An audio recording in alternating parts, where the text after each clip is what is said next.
사랑하는 여러분, 하나님의 은혜와 평강 속에 오늘도 정말 평안한 행복한 삶을 살아가게 되기를 주님의 이름으로 축복합니다.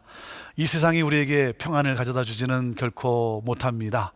아시는 것처럼 코로나 사태, 또 그런가 하면 이 시위, 또 시위가 때로는 어처구니 없이 변질된 모습으로 폭동으로 정말 어수선하고 불확실한 이 세상, 여러분, 우리에게 무엇을 보여주고 있습니까? 이 세상이 우리가 영원히 거하는 것이 아니라는 것이죠. 이 세상이 우리에게 여러분 평안을 가져다 주는 것이 아니라고 하는 것 아니겠습니까? 우리는 늘 하나님을 바라봐야 한다는 것입니다. 우리는 늘 우리의 본향 하나님 나라를 바라보며 소망하며 꿈꾸며 오늘 우리를 이곳에 보내주신 이 평안이 없는 곳에, 어둠이 있는 곳에 빛을 비추라고, 소망을 가져다 주라고, 구원의 역사를 일으키라고 보내주신 하나님의 뜻을 우리가 마음에 또 다시 한번 새기고 고백하면서 여러분 살아가는 그러한 삶이 바로 우리의 삶 아니겠습니까? 여러분, 정말 그렇기 때문에 우리가 어떤 환경에 있다 할지라도 여러분 그 환경 속에 우리가 만족하는 것이 아니라 어떤 환경이라 할지라도 자족의 능력으로 하나님과 동행하는 그러한 귀한 복된 삶을 살아가야 하는 것이죠. 여러분, 이스라엘은 애굽의 노예였을 때 그 고난 가운데 어떻게 했습니까? 하나님께 부르짖었어요. 그런데 가나안 땅에 정착하고 풍요로움에 그들이 놓여 있을 때 그들은 하나님을 떠나고 맙니다. 하나님은 이것을 아세요. 풍요함 속에서도 하나님을 늘 감사하고 그리고 하나님과 함께 나아가야 되는데 하나님을 잊어버릴 이스라엘 백성들, 그래서 하나님은 이 말씀을 통해 경고하고 계신 것이죠. 자, 오늘도 우리에게 그 노래로 들려주시는, 하나님의 말씀을 노래로 들려주시는 그 음성을 우리가 듣고 이 말씀 앞에 반응하며 오늘도 결단하며 말씀과 함께 살아가는 우리 모두가 되기를 바랍니다. 자, 신명기 32장 계속되어지는 말씀 15절부터 말씀을 봅니다. 15절입니다. 그런데 여수룬이 기름짐에 발로 찼도다. 내가 살찌고 비대하고 윤택함에 자기를 지으신 하나님을 버리고 자기를 구원하신 반석을 업신 여겼도다 그랬습니다.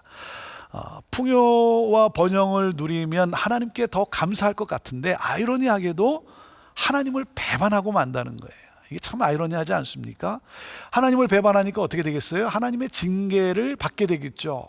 하나님의 징계가 임하게 될 것이다 라고 그렇게 말씀하고 있는 거예요. 경고하는 거예요. 하나님이 징계를 내리고 싶은 것이 아니죠. 왜 경고하십니까? 여기에 여러분 우리가 뭘 또 느낍니까? 하나님의 사랑이 여기에 녹아져 있다는 것이죠.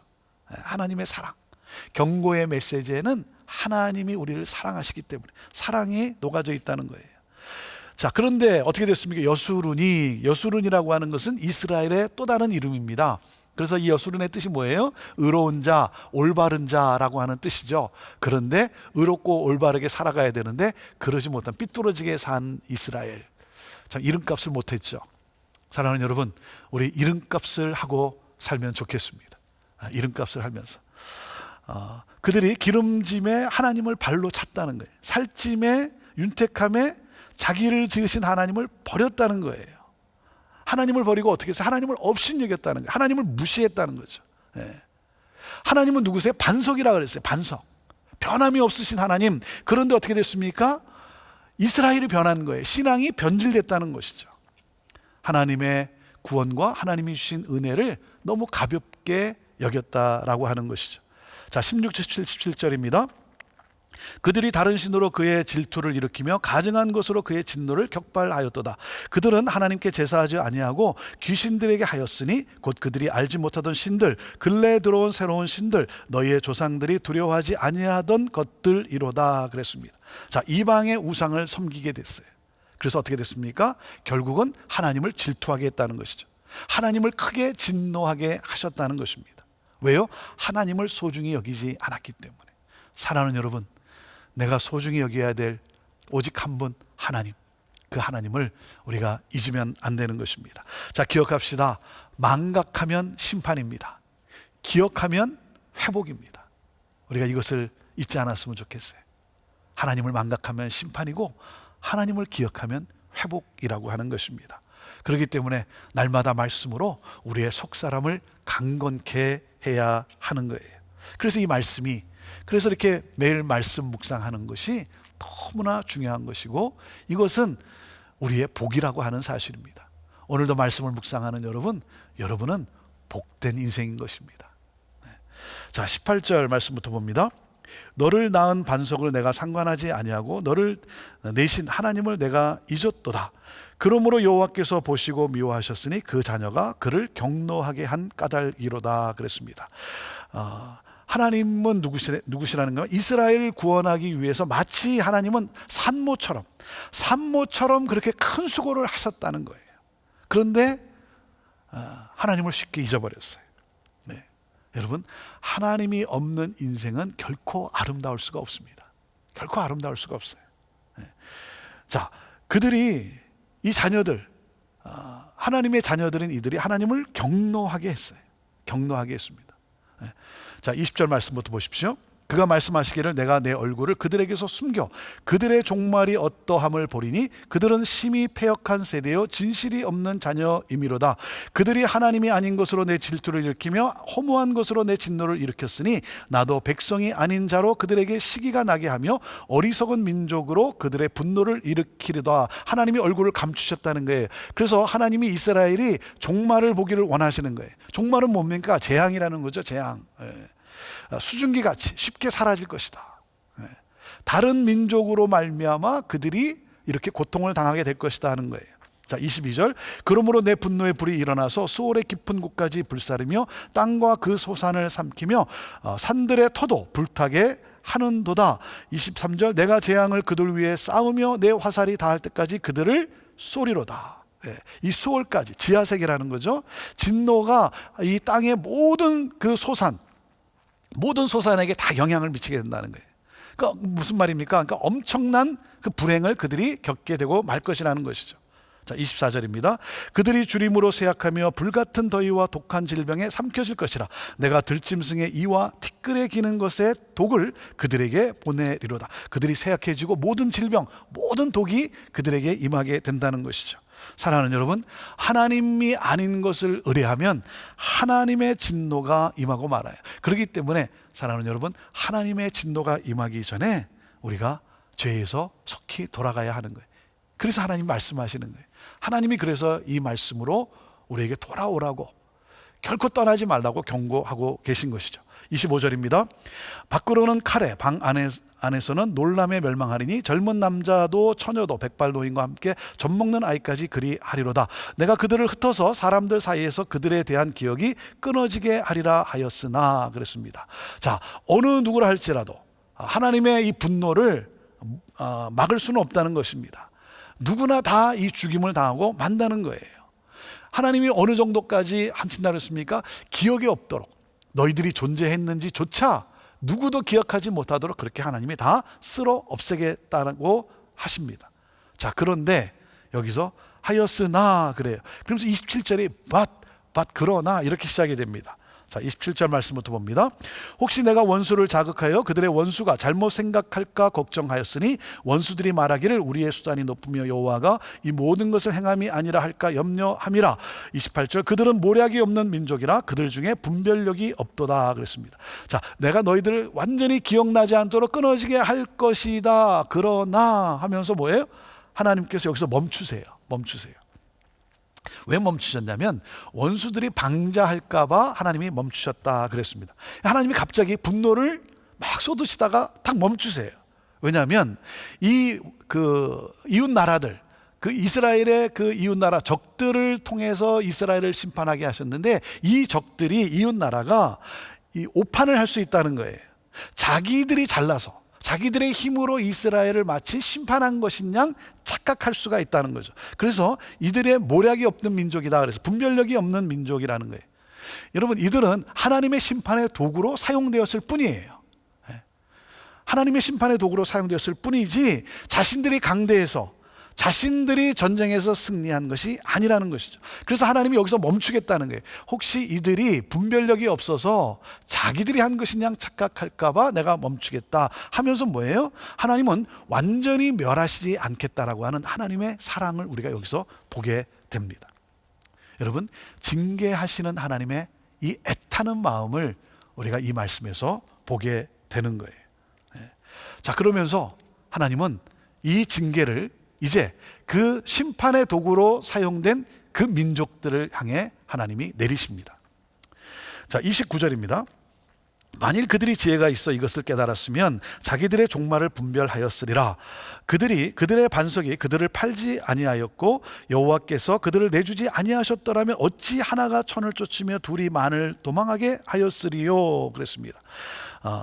자신들의 종말에 대해서는 생각하지 않고 있는 이들, 자기들이 잘나서 자기들의 힘으로 뭐 살 수 있는 것 같이 여긴 그들. 근데 그들도 이스라엘과 같이 뭐예요? 멸망을 당하게 될 것이라는 거예요. 그래서 뭐라 그랬어요? 한 명이 1000명을, 2명이 10,000명을 상대할 수 있겠느냐? 그건 불가능하다는 것이죠. 무슨 말이에요? 하나님이 가능하게 하셨다는 거죠. 그들이 힘이 있어서 그렇게 한 것이 아니라 그들이 이 전쟁에서 이스라엘을 멸망시킬 수 있었던 것은 하나님이 그렇게 하도록 하나님이 허락하셨기 때문이라는 거예요. 하나님은 이스라엘을 적군의 손에, 이방 민족의 손에 이스라엘을 심판하도록 그렇게 하나님이 하셨다는 거예요. 자, 31절. 진실로 그들의 반석이 우리의 반석과 같지 아니하니 우리의 원수들이 스스로 판단하도다. 이는 그들의 포도나무는 소돔의 포도나무요 고모라의 밭의 소산이라. 그들의 포도는 독이 든 포도이니 그 송이는 쓰며 그들의 포도주는 뱀의 독이요 독사의 맹독이라. 34절. 이것이 내게 쌓여 있고 내 곳간에 봉하여 있지 아니한가. 그랬습니다. 자, 전쟁의 배후에는 누가 있다는 거예요? 하나님이 계신다는 거예요. 이 하나님이 계시다는 사실을 인지하지 못한 이 이방 민족들, 이 이웃 민족들, 하나님의 심판의 도구로 쓰였던 이들, 그들은 하나님을 인지하지 못하고 있어요. 하나님을 인지하지 못하니까 뭡니까? 그들은 악한 행동을 해요. 악한 행동을 해요. 그래서 필요 이상의 그러한 잔인함을 나타내 보이고 있는 거예요. 네, 자기들이 뭐든지 할 수 있다는 거죠. 그래서 필요 이상의 잔인함으로. 그래서 이들은 하나님의 심판의 대상이 되고 맙니다. 자, 그래서 하나님은 뭐라고 그랬습니까? 심판은 하나님의 창고 안에 보관되어 있다는 거예요. 그래서 하나님이 정하신 때에 그 보복을 하나님이 이제 실현하겠다는 것이죠. 자, 35절 말씀입니다. 그들이 실족할 그때에 내가 보복하리라. 그들의 환날 날이 가까우니 그들에게 닥칠 그 일이 속히 오리로다 그랬습니다. 그때라는 건 뭡니까? 하나님이 정하신 때라는 거예요. 하나님이 정하신 때 어떻게 해요? 하나님이 정하셨는데 그 환난 날은 속히 온다는 거예요. 그 이방 민족을 하나님은 저주하겠다는 거예요. 이방 민족도 하나님은 재앙을 내려서 하나님께서 멸망하시겠다는 거예요. 자, 그러면서 36절에 자, 이 말씀을 잘 보시길 바랍니다. 참으로 여호와께서 자기 백성을 판단하시고 그 종들을 불쌍히 여기시리니 곧 그들의 무력함과 갇힌 자나 노인자가 없음을 보시는 때로다 그랬습니다. 자기 백성을 판단하시고 그 종들을 불쌍히 여기시리니, 판단하신다는 것은 재판한다는 것입니다. 재판한다는 것은 뭐예요? 하나님이 이스라엘을 대적한다는 것이죠. 그런데 하나님은 그 종들을 불쌍히 여기시리니, 결국 하나님은 불쌍히 여기신다는 거예요. 결국 하나님은요, 자기 백성을 불쌍히 여기세요. 그래서 회복하여서 하나님을 알기를 원하세요. 자, 그래서 뭡니까? 심판의 목적이 뭐예요? 완전히 멸망시키는 것이 아니라 남은 자들로부터 시작되는 회복을 하나님은 말씀하고 계시는 거예요. 심판의 와중에서도 사랑과 긍휼을 놓지 아니하시는 하나님이라는 것이죠. 여러분, 심판의 끝에서 하나님의 백성은 회복된다라고 하는 것입니다. 그렇기 때문에 여러분, 고난이 와도 고난을 기꺼이 감당하면서 하나님께 자비와 긍휼을 구해야 합니다. 왜 그렇습니까? 고난은 위장된 선물이에요. 고난은 우리를 돌이키시는 위장된 선물이에요. 나를 살리시고자 하나님이 내리신, 그렇지만 하나님은 긍휼히 여기시고 안타까이 여기시는 하나님이시죠. 그렇기 때문에 고난 속에서는 우리가 기도해야 합니다. 즐거움 속에서는 찬송해야 합니다. 기도와 찬송이에요. 언제나 우리가 하나님을 생각해야 한다는 것이죠. 하나님을 놓지 않아야 합니다. 제가 뭐라 그랬습니까? 기억하면 회복이라 그랬습니다. 그렇죠? 그러니까 하나님을 기억하고 고난 속에서 우리는 기도로 나가야 됩니다. 즐거움이 있을 때, 여러분 풍요로울 때 하나님을 잊으면 안 되죠. 그래서 찬양해야 되는 거예요. 기도와 찬양이 사라지지 않도록 겸손히 우리가 하나님 앞에 나가야 하는 것입니다. 그래서 하나님을 아는 것이 지식의 근본이라 그랬습니다. 지혜의 근본이라 그랬어요. 그것은 무슨 말입니까? 하나님을 아는 것, 여기에 회복이 있다라고 하는 것이죠. 사랑하는 여러분, 어떤 어려움 속에 있습니까? 고난당하는 이유가 무엇이라고 생각하십니까? 나의 잘못에 여러분 보이면 하나님 앞에 무릎으로 나아갑시다. 회개하고 결단하고 하나님의 긍휼과 자비를 구합시다. 하나님은 회복시켜 주십니다. 혹시 풍요로움 속에서 또 태만한 그러한 나의 모습이 있었다면 여러분, 하나님을 더 굳게 붙드는 우리 모두가 되기를 바랍니다.